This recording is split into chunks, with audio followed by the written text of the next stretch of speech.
صلی اللہ علی حبیب محمد وآلہ وصحبہ وسلم۔ بسم اللہ الرحمن الرحیم۔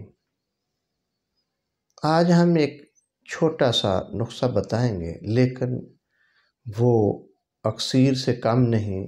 فائدے اس کے بہت زیادہ ہیں، لیکن نسخہ چھوٹا سا مختصر سا ہے اور گھر سے ہی وہ چیزیں مل سکتی ہیں اور فوائد بہت زیادہ رکھتا ہے، تو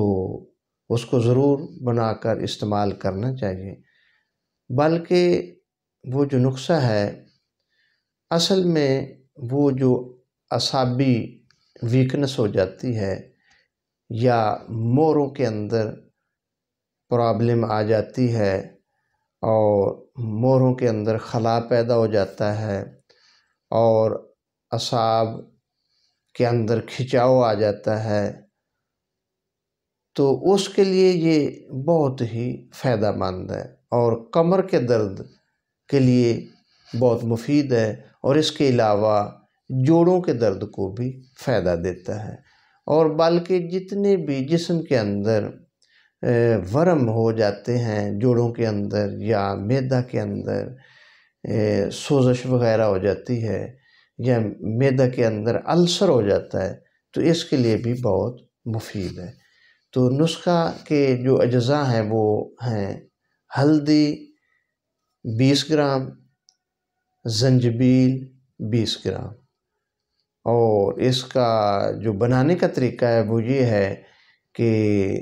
50 گرام دیسی گھی لیا جائے اور اس کو کسی برتن میں ڈال کر اس میں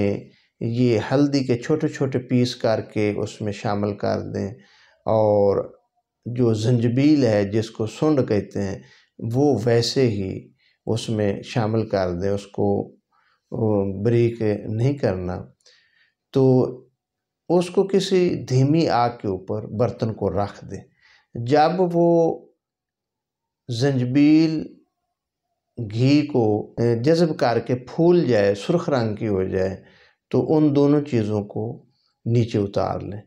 تو بریک پیس لیں اور درمیانہ سائز کیپسول بھر لیں، اور کھانے کے 1 گھنٹہ بعد نیم گرم دودھ سے استعمال کریں۔ بلکہ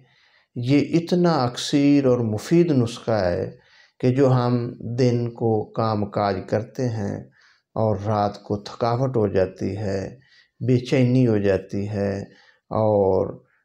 عضلات اور اعصاب کے اندر کھچاؤ آ جاتا ہے، کمر درد کرتی ہے، جوڑوں کے اندر درد ہو جاتی ہے، گوشت میں درد ہو جاتی ہے،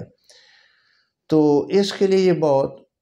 مفید ہے کہ اس کو 1-2 ہفتہ استعمال کریں۔ انشاءاللہ اللہ کے فضل و کرم سے یہ جتنی بھی یہ دردیں وقتی طور پر ہو جاتے ہیں تو اس کے لیے بھی مفید ہے، اور بلکہ مستقل طور پر کمر درد، جوڑوں کا درد اور اعصابی کھچاؤ اور گردن کا کھچاؤ اس کے لیے بہت ہی مفید ہے۔ دعا اللہ پاک ہمیں ہر قسم کی بیماری سے محفوظ فرمائے۔